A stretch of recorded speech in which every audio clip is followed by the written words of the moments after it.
আলাইন ভাই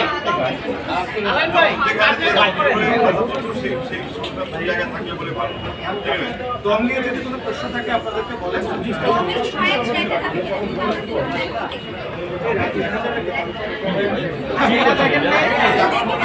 আমাদের এই কথাবার্তা তখন মনে হচ্ছে যখন আপনারা ছবিটা দেখবেন ভাই কথা বলি ভাইয়া বন্ধ করে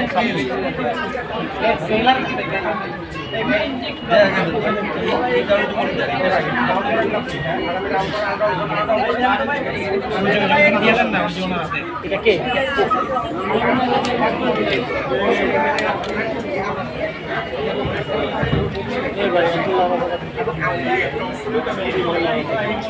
দমের গল্পটাই মাথাটা রাখে এমন একটা সংকটে পড়ে তার জীবন মরণের এরকম একটা জায়গা থেকে সে আসলে কিভাবে ফিরে আসে বা আদৌ আসে সেই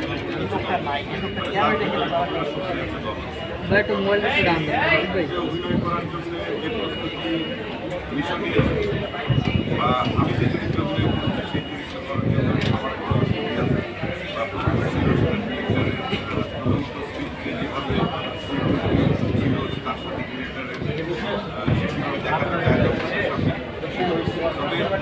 একটা বেঁচে থাকার গল্প, একটা প্রেরণার গল্প, প্রেরণার গল্প। আমরা তো অনেক সময় মানসিকভাবে অনেক সময় ভেবে যাই, এটা হচ্ছে না খাওয়ার গল্প।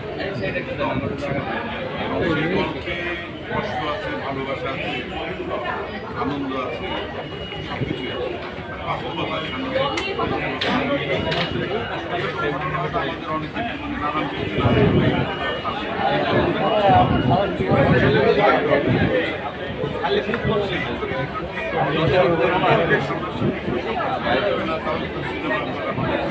দেখা